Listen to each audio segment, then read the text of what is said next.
Monsieur le Président, Excellences, Mesdames et Messieurs les chefs de délégation, Monsieur le Secrétaire général, je voudrais, avant de commencer, Monsieur le Président, vous adresser les chaleureuses félicitations de la délégation guinéenne pour votre brillante élection à la présidence de la 78e Assemblée générale des Nations unies.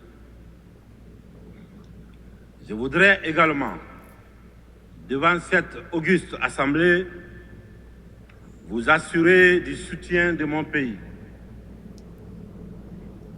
Je souhaite par la même occasion rendre un hommage mérité à votre prédécesseur, M. Saba Korosi de la Hongrie, à M. le secrétaire général, M. Antonio Guterres. Je le remercie pour le dévouement avec lequel il dirige notre organisation.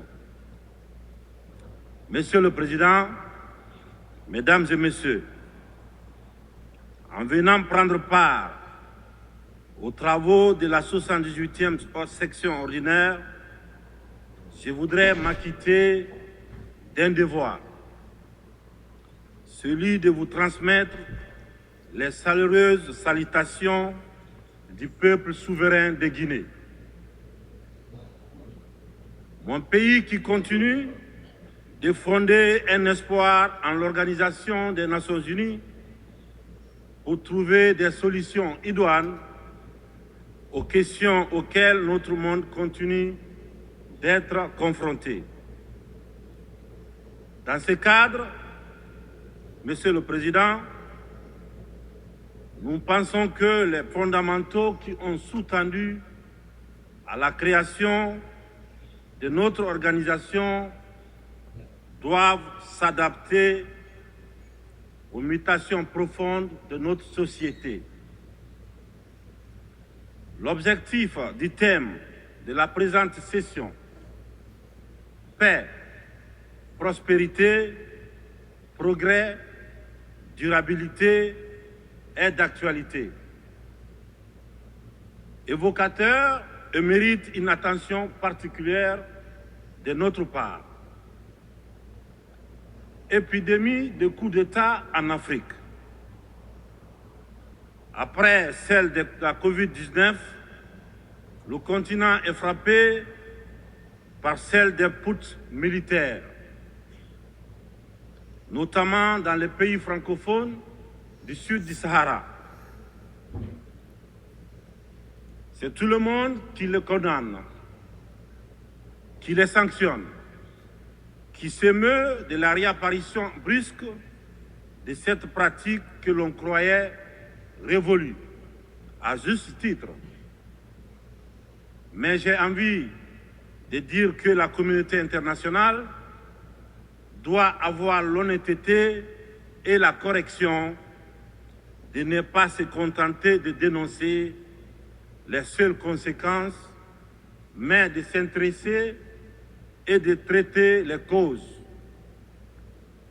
Les coups d'État, s'ils se sont multipliés ces dernières années en Afrique, c'est bien parce qu'il y a des raisons très profondes.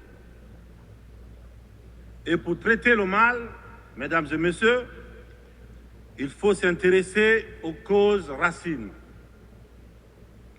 Le putschiste n'est pas seulement celui qui prend les armes, qui renverse un régime.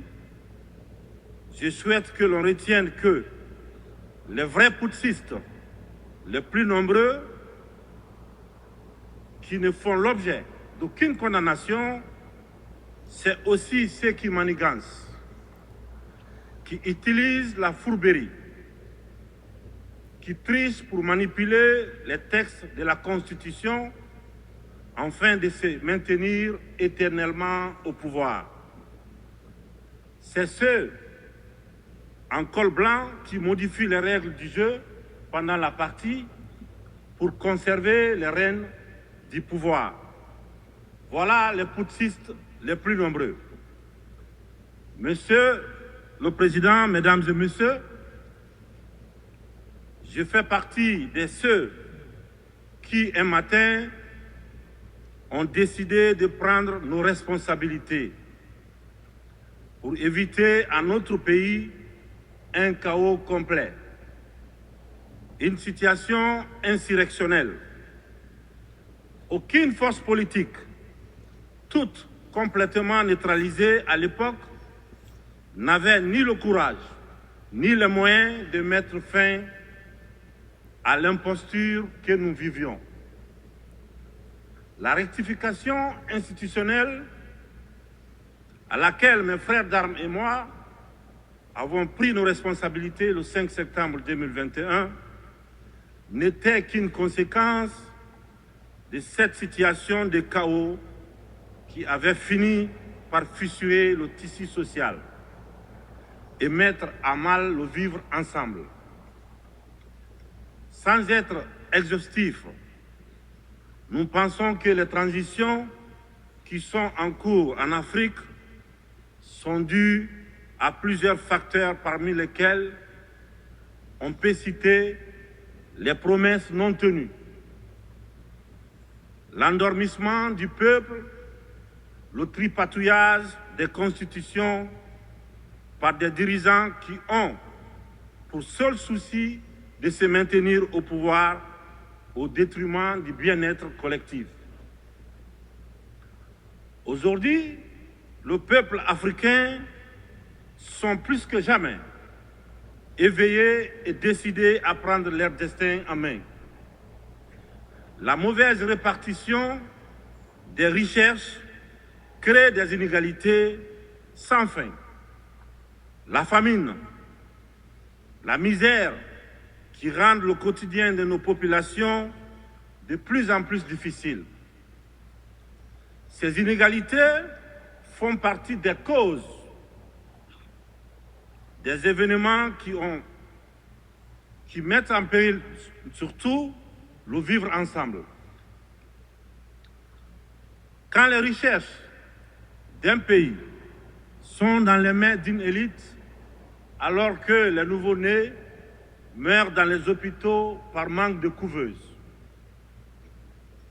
il n'est pas surprenant que dans de telles conditions, nous assistons à des transitions pour répondre aux aspirations profondes du peuple. L'Afrique souffre, mesdames et messieurs. Elle souffre d'un modèle de gouvernance qui lui a été imposé. Un modèle certes bon et efficace pour l'Occident, qu'il a conçu au fil de son histoire, mais qui a du mal à passer et à s'adapter à notre réalité, à nos coutumes, à notre environnement. Hélas, j'aimerais dire que la greffe n'a pas pris.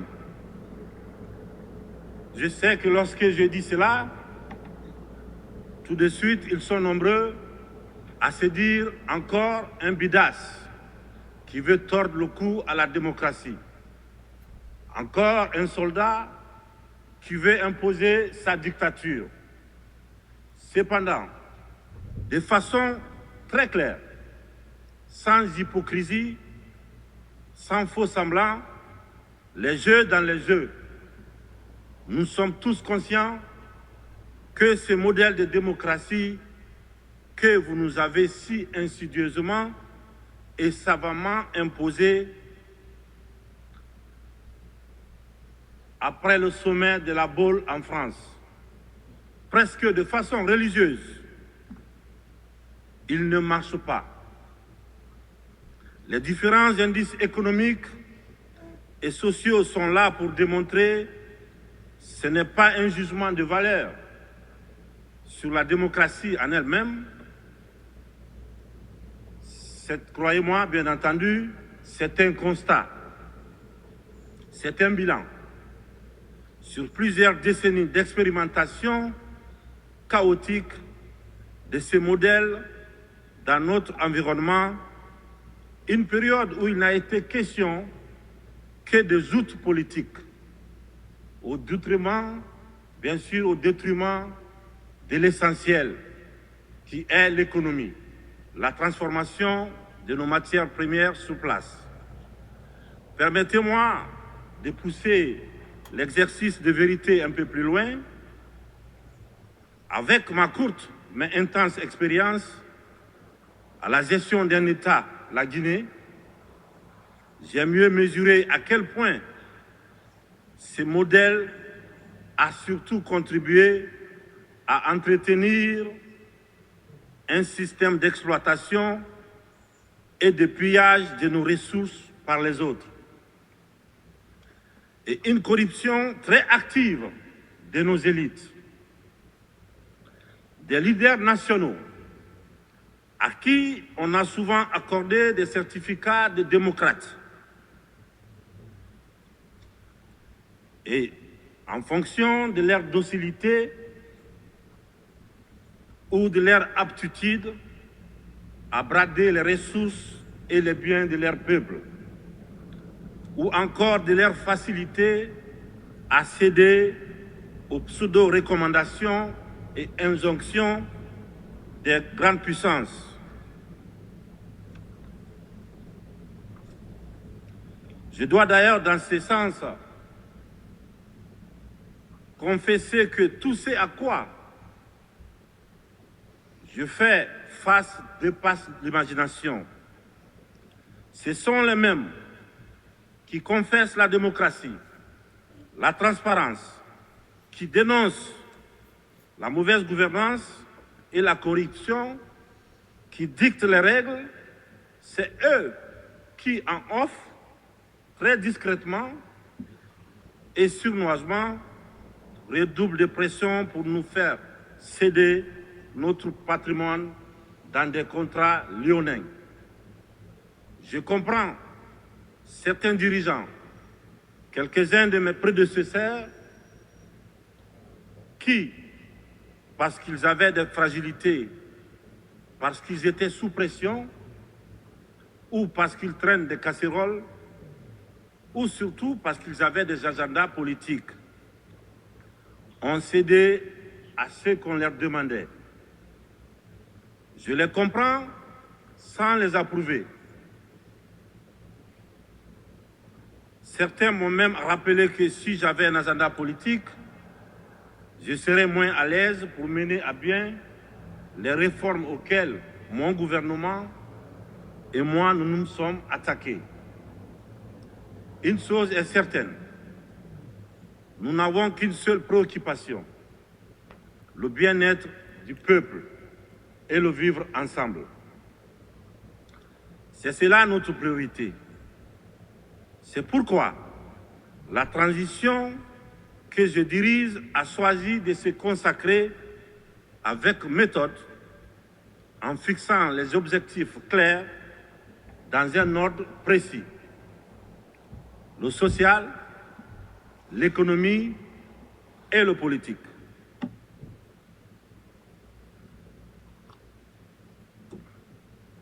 Monsieur le Président, Mesdames et Messieurs, mon uniforme, je l'ai mis au service de mon peuple.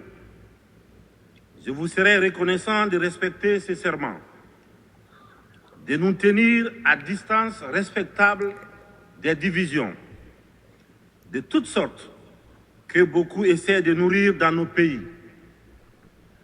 Le Sahel traverse l'une des histoires les plus graves de sa très vieille histoire. Mais elle a les ressorts nécessaires pour y faire face. Son sens légendaire de la diplomatie doit être libéré afin qu'ensemble, nous nous parlions sans interférence. C'est pourquoi, et pour cela, que la CEDEAO, dont la vocation était économique, doit cesser de se mêler de la politique et privilégier le dialogue. Nous, Africains, nous sommes fatigués, épuisés des catégorisations dans lesquelles les uns et les autres veulent nous mener et surtout veulent nous cantonner. La population de l'Afrique est jeune. Elle n'a pas connu la guerre froide.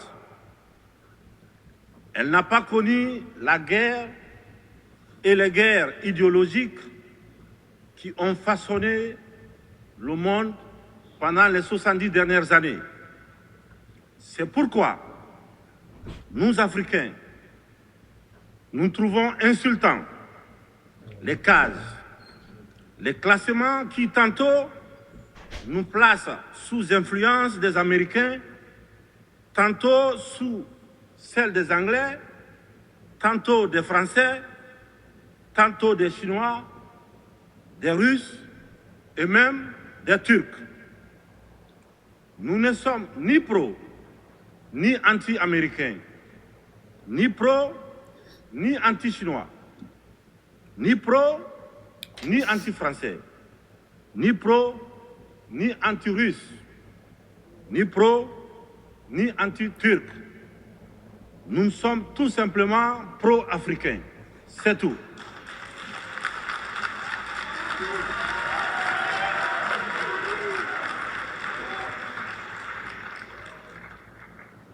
Nous mettre sous la coupe de telle ou telle puissance est une insulte,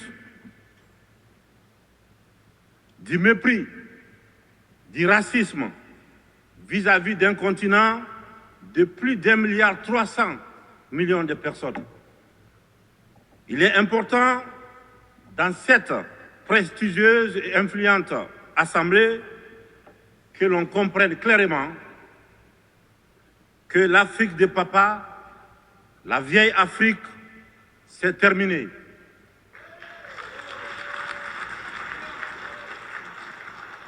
Avec une population de plus d'1 milliard d'Africains, dont environ 70% de jeunes totalement décomplexés, des jeunes ouverts sur le monde et décidés à prendre en main leur destin. Il est venu le moment de prendre conscience que les structures, les règles issues de la Seconde Guerre mondiale, en l'absence de nos États qui n'existaient pas encore, sont obsolètes.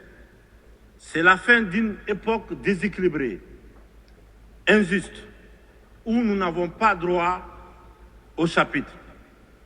C'est le moment de prendre en compte nos droits, de nous donner notre place, mais aussi et surtout le moment d'arrêter de nous faire de la leçon, de nous prendre de haut, d'arrêter de nous traiter comme des enfants. Rassurez-vous, rassurez-vous, nous sommes suffisamment grands pour savoir ce qui est bien et ce qui est bon pour nous. Nous sommes suffisamment matures pour définir nos priorités, pour concevoir notre modèle qui corresponde à notre identité, à la réalité de nos populations, à ce que nous sommes tout simplement. Nous vous serions fort reconnaissants de nous faire confiance et de nous laisser mener notre barque comme vous l'avez permis dans certaines régions du monde. Vous l'avez permis en Asie, en Proche et Moyen-Orient, pour ne citer que cela. Cette infantilisation est du plus mauvais effet pour une jeunesse africaine qui s'est émancipée. Dans ce contexte, nous sommes tous interpellés et appelés à procéder à une meilleure analyse de la situation en vue d'initier et de poursuivre de nouvelles politiques au bénéfice de tous. La communauté internationale doit regarder l'Afrique avec les yeux neufs. Elle doit entreprendre avec elle désormais une coopération franche dans un esprit de partenariat gagnant-gagnant. Je vous remercie de votre attention. Merci.